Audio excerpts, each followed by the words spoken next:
Hey race fans, it's Taylor, and welcome back to Above the Yellow Line, the show where we talk all about the NASCAR Cup Series. We're going to talk about Richmond, talking about is Joe Gibbs Racing back in action, or do we have to wait a little bit? Plus, we're going to preview the next race, the Blue Emu Maximum Pain Relief at Martinsville, coming up this weekend. So without further ado, let's get to it.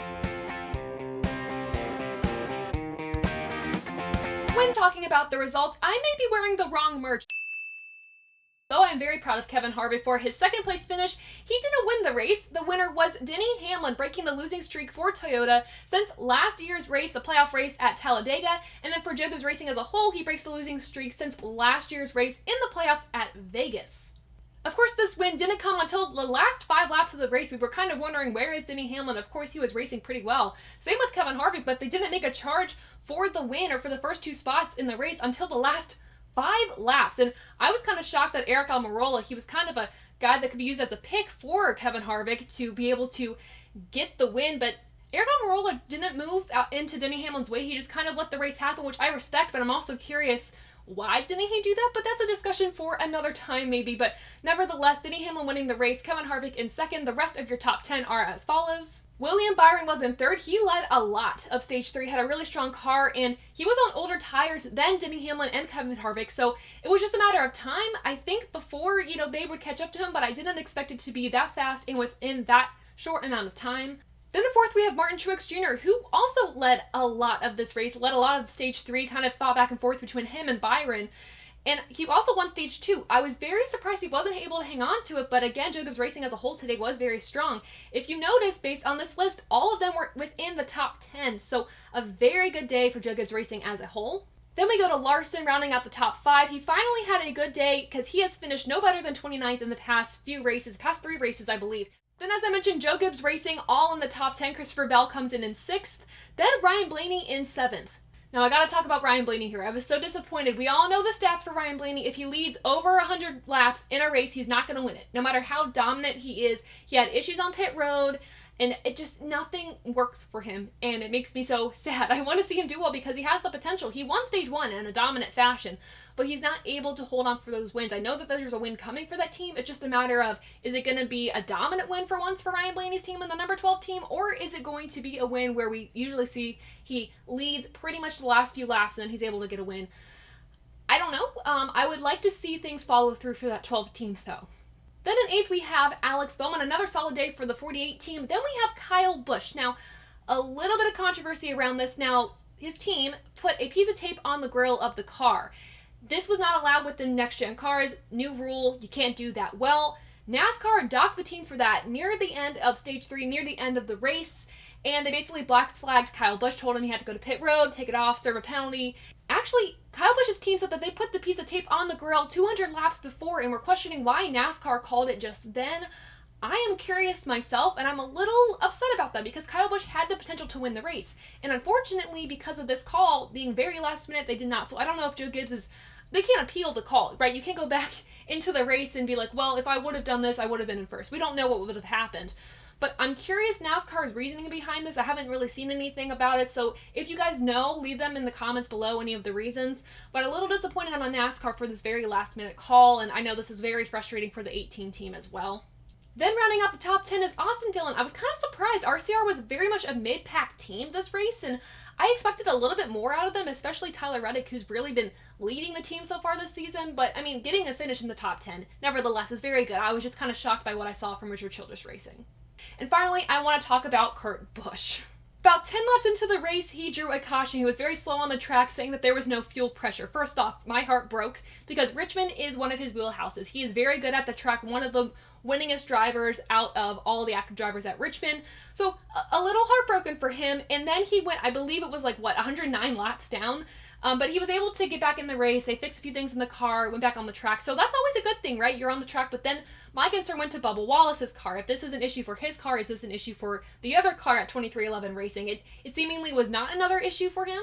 But yet again, I was so upset that Kurt Busch didn't have the race I was thinking that he could have in that Toyota, given that the rest of them were really good at Joe Gibbs Racing. I was hoping that would translate over to 2311, but it kind of didn't.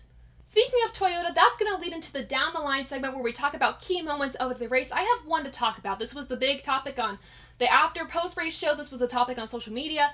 Is Joe Gibbs Racing back? Now, I know a lot of the broadcasters were like, oh yeah, Joe Gibbs Racing is back. I'm saying no. Joe Gibbs Racing is not back yet. Pump the brakes.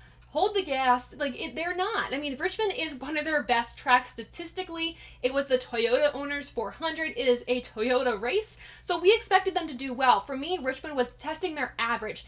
How much did they slip with this next gen car? Or are they still treading water? Are they still maintaining their average? And for me, this shows that they still have a good average. They have a good baseline for what they can achieve this season. It's the other tracks they really have to figure out.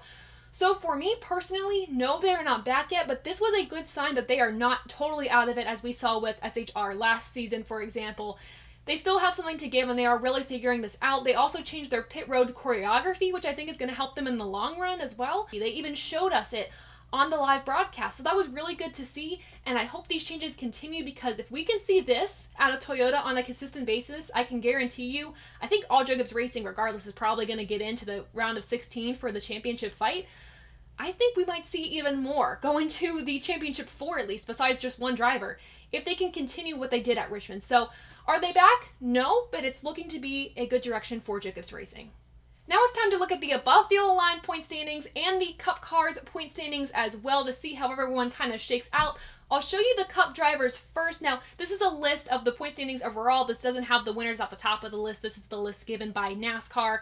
So, to start, Chase Elliott and Ryan Blaney, though they are winless this season, they are still leading in points by like a 20-point margin. Both have 241 points each. Then in second, we have Martin Truex Jr. He won both Daytona stages, so I think that really gave him a good boost in points as well to start the season.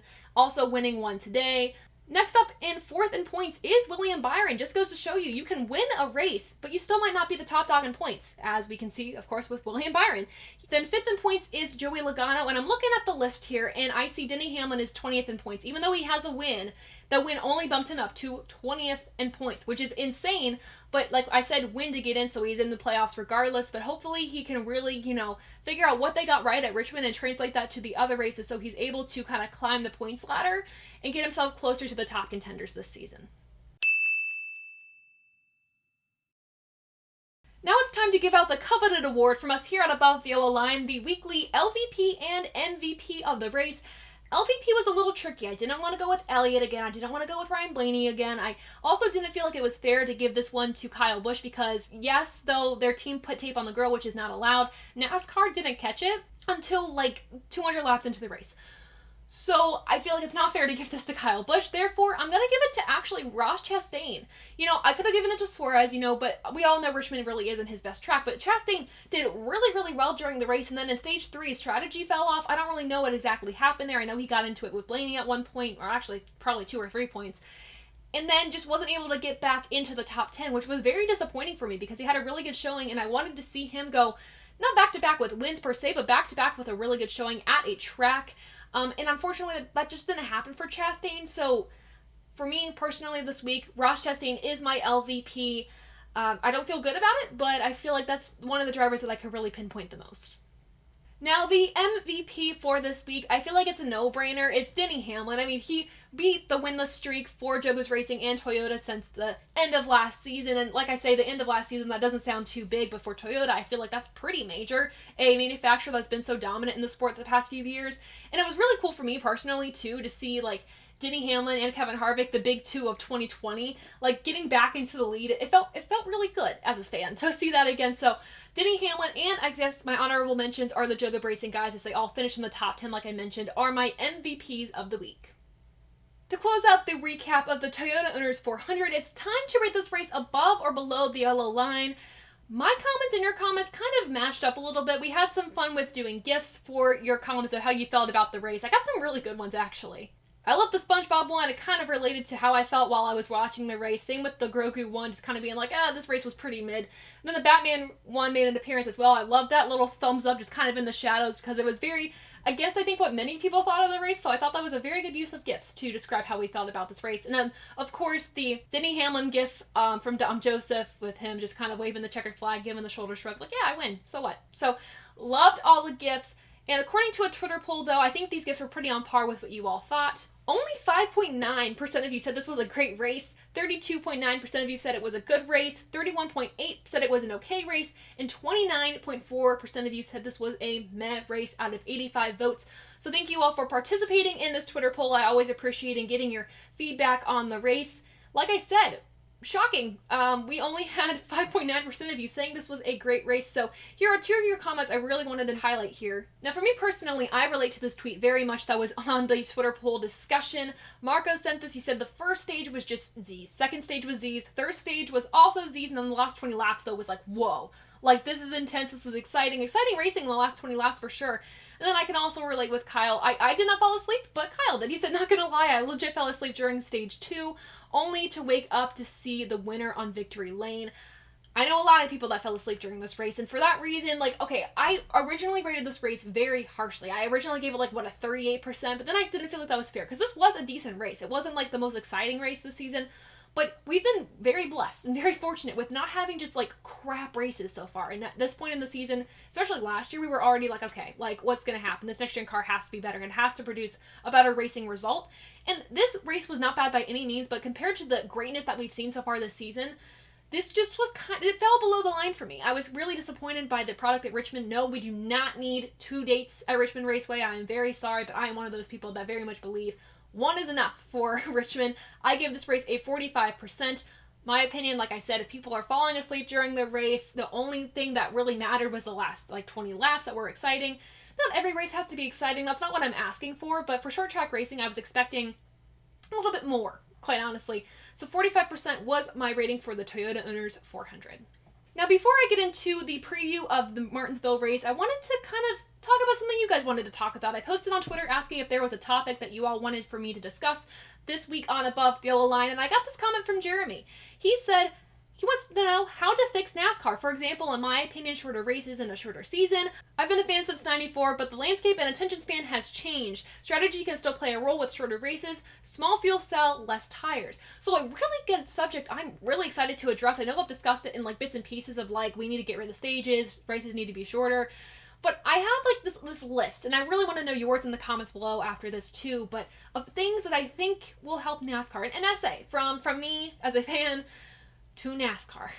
Now, a disclaimer before any of this. I am not a professional. I have done live broadcasting quite a few times in my college career. I've also worked behind the scenes on a broadcast for a semester. So at least I have some broadcasting experience, but I am not a mechanic. I am not a crew chief. I am not a driver. I'm not the sanctioning body of NASCAR. So these are strictly just opinions, not to minimize the hard work that people are putting in at all. But this is just to say, here's as a fan what I think would be better for NASCAR. First thing I would suggest, take the broadcast seriously. The skits, the watermelon seed on Ross Chastain's mouth, the costume, and pretending that the watermelon seed was an animate object. Like, no, we don't need that. That almost as a fan to me, just disrespectful, quite honestly. Like, I feel like they treat it as a joke, and I get the funny sketches. I get that can be entertaining, but there has to be a line between, like, what entertainment is and what's just too goofy. I don't see any other sport doing these type of silly sketches, and maybe that's because really NASCAR motorsports is the only thing I really watch. But even then, like, I watched bowling before NASCAR. I don't see them doing this, and I don't see them doing this for football either. And so I think if we could take NASCAR more seriously, 1, it wouldn't embarrass the fans. 2, other people would be inclined to join because they wouldn't feel like they're being made fun of. So if we take the broadcast seriously and find the balance between what is good entertainment and what is just cringy, maybe that would be better for NASCAR in the long run. Because right now it makes it look like a joke, and I know the people at Fox are working really hard. I know we've kind of dogged on the broadcast here on Above the Yellow Line, and I know other platforms have too, but we need to have consistent and solid broadcasts that are really cohesive, and this especially goes for the F1 broadcast. There's sound issues. The broadcasters sometimes don't even know the names correctly. They don't have them correct at all, and I know broadcasting is tough. Play-by-play is excruciatingly exhausting sometimes. You have to put in time for the research. You have to research beforehand, and if you make a mistake, you can't go back and fix it, right? That's the thing about live. So I understand it's very difficult, but something has to happen to be able to make these broadcasts a little bit more professional. And that's for me as a fan, and that's for me knowing the side of broadcasting. It's not easy, but something has to happen. So my fix list is take the broadcast a lot more seriously in production value and for the talent on the air. Second item on the list is earlier start times. For me on the East Coast, the race started at like 4 o'clock. That's when the green flag waved. Coverage really started at 3:30. The race didn't end until around 7:30, like 7:40. That sucked, quite honestly. That took away the middle part of my day where I could have, I'm a college student, so working on homework and stuff, and I love the sport, don't get me wrong, but having that big chunk taken out of my day sucks. So if we would have started these races earlier, and I know this is an issue for the West Coast, they don't want races to start at 9 o'clock, 10 o'clock, but quite honestly, it's hard to find the balance, right? I don't envy TV networks trying to figure out the scheduling for these things because no one's going to be happy. It's either too early or it's too late. But NASCAR has to look at where they're getting their biggest audience. Is it on the West Coast, the East Coast? What's going to appease them the most? And maybe find a middle ground. But having races end at 8 o'clock at night that start at like 4 in the afternoon, not okay in my opinion. And I know we also have night races on the scheduled level in much later, which I get that's fine. And that leads me into my third point, which is shorten these races. Make the races much shorter because I love NASCAR, like I said, but I don't feel sometimes I want to sit in front of my TV for 4 hours, sometimes 5 hours watching a race. The Richmond race should have been 300 laps, not 400. I mean, there's some races where you have to really decide, are fans going to want to sit in front of their TV for this whole thing or not? And F1 has shorter races. IndyCar has shorter races. And my thing is they have a really good audience retention. People are glued to their TVs for that whole time. For NASCAR, lots of people fell asleep during Richmond. And that just goes to show if you shorten these races, you're going to have people glued to the sport more, and it's going to have people kind of coming back for more. So again, also shorten the races would, I think, help NASCAR. Speaking of shortening things, let's shorten the season. 36 races is a lot. I love NASCAR, but like I said, if you kind of have too much of a good thing, it can be a bad thing, right? F1 has a little bit of a shorter season. IndyCar has a little bit of a shorter season. And I'm not trying to compare NASCAR to them, but we see audiences get more engaged and have more retention during a whole race with those series. So for me, if we shorten the season for NASCAR, we're going to have a lot more people engaged. The points then will also matter too. You have less races to make up a gap that you might have lost for having 2 bad races. For Denny Hamlin, for instance, of course he won at Richmond, but he was like around 30th in points, or around like late 20th-ish in points, if that's a word. And now he's going to have a lot of time to really make that up. Of course, you win, you're in. That's a thing. But let's say that the race season was like 20 races. I think for me, maybe that's perfect. Maybe that's too short from 36 to 20. But that's a lot less time that Denny Hamlin has to make up to get back near the points leader in the top 10 in points. So for me, if you shorten the season, the points are going to matter more. You're going to have more audience retention. And I use that word a lot because it does matter with the sport. It really does. So maybe shortening the season would also be good for NASCAR. I think we're on 6th on the list, and we're going to talk about stages. A lot of you hate stage racing. I personally hate it the most at road courses because it just breaks up strategy. But my thing is, if we want to have the same idea of stages, don't add the cautions in the stages, right? I've mentioned this before. Keep the stage racing. So the points, you still can get points for having good finishes at certain points in the race, but don't totally stop the race in the pace because it drags out these races sometimes, right? It's good to have the field stacked up again and have a restart. Like, those are really exciting. But at the same time, we're only going to have like 60 laps, and then we're going to pause. We're going to have 65 laps, then we're going to pause. Then we have this long stretch of racing, which I think sometimes the last stage gets the most exciting because we're able to see a strategy play out. We're able to see these green flag pit stops that cause controversy and cause a lot of issues for some of these teams. And that's mostly really exciting. And I see a lot of people saying stage 1, stage 2 sucks. Maybe we try this different stage system where we don't break. We just kind of continue with points. So that's my suggestion for fixing stages, at least, because I think they do have an incentive for getting drivers to race really hard during this race. We've seen it before. People will wreck each other out for a stage point. Maybe we keep them. We just don't do the breaks. Finally, I know there's a lot more things I could mention, but I want to talk about the schedule. I know Steve Phelps mentioned that after this season, we're going to see a shakeup. Now, I really hope that shakeup is eliminating 2 races on the schedule. Now, there's some that definitely deserve 2 races, but there are some like Richmond in particular and Texas that only need 1 date. And I also think that those second dates should not be in the playoffs, my personal opinion, and maybe yours too. I really don't know. But look at the schedule. When you only have 1 race date for some of these tracks, it leaves room for another track to fill in its place. NASCAR wants to expand its market, right? They want to get to a younger audience. They want to get to a more diverse audience. If you have a blank space on the schedule, and I know I also mentioned, shortening the season, but if you have a blank space on the schedule, you can be like, okay, where do we want our graphic, what do we want our demographic to be?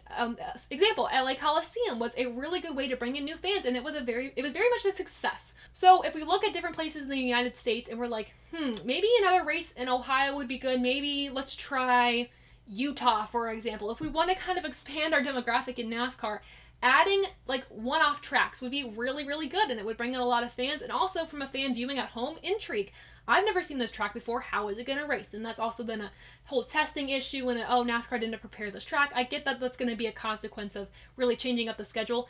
Nevertheless, I think eliminating double dates for a lot of these tracks will be good for NASCAR in the long run and expanding their demographic.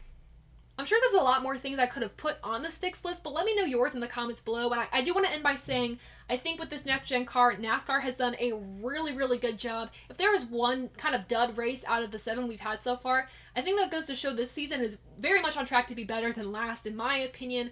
And just, suggestions from a fan. Let's see if NASCAR takes it. If they don't, that's fine, but just suggestions on how I think you could fix NASCAR.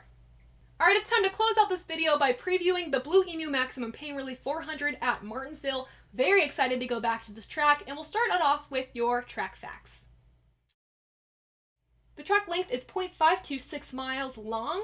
The race length is 400 laps or 210 miles. Stage 1 is 80 laps, Stage 2 is 100 laps, and the final stage is 220 laps. Very lopsided, very odd. Nevertheless, we'll go to our odds, lining up the odds for this weekend, seeing how our drivers will fare. Now, last weekend, we mentioned that Bowman won the spring race for Richmond and Truex won the fall race. Well, it's now flipped. Truex won the spring race and Bowman won the fall race for the last drivers to win at this track. Then the active driver with the most wins at this track is Denny Hamlin with 5. He also leads in the best average finish with 10.16. Now the team with the most track wins is Hendrick Motorsports by kind of a little bit of a landslide with 26. And finally, wins by manufacturer. Chevrolet has 57, Ford has 30, and Toyota has 10. All this is from RacingReference.com.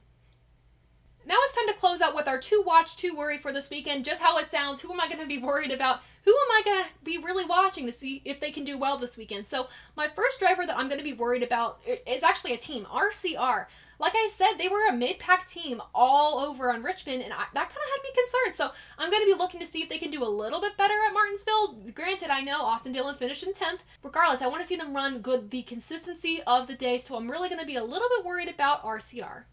The second and final driver I will be worried about in Martinsville is Ross Chastain. I mentioned him as my week's LVP. Here's why I'm going to be worried about him at Martinsville, though. He has one of the worst average finishes amongst the active drivers in the Cup Series right now, so that within itself guarantees some worry on his side. And also his performance at the end of Richmond had me concerned as well, so I will be a little bit worried about RCR and Ross Chastain as a whole going into Martinsville. Finally, let's close with our 2 watch drivers. I'm bringing it all the way back to the 2020 Big 2, Kevin Harvick and Denny Hamlin. Of course, I already mentioned Denny Hamlin has some of the best stats at Martinsville with the best average finish and the most wins at this track of all the active drivers. So hopefully guaranteeing, without jinxing it, that Denny Hamlin will have a good weekend following up his weekend from Richmond. And same thing with Kevin Harvick. I want to see him follow up Richmond, the end of how Richmond happened, with a good day at Martinsville. He has the 7th best average finish amongst the active drivers. So I want to see them both do well. Harvick and Hamlin are my ones to watch this weekend. Lots to ask you guys. Who are your 2 watch, 2 worry at Martinsville? Do you think Joe Gibbs Racing is back? And also, what is your fix list for NASCAR? Leave them all in the comments below. And with that, we are done with this episode of Above the Yellow Line, the show where we talk all about the NASCAR Cup Series. For more content from us here at Above the Yellow Line, make sure you check out our social media pages. On Twitter, it's _TaylorKitchen_. We do polls, daily questions, and talk about the latest in the sport. Also follow us with the user Above the Yellow Line on Instagram and Twitch for the latest from the show and behind the scenes content. Also follow us right here on Above the Yellow Line for weekly uploads and live streams. All of this linked in the description below, but before you check any of those out, make sure you like this video, subscribe to the channel, share this with your friends and family, and guys, thank you all so much for supporting us here at Above the Yellow Line, and until next time, I'll see ya.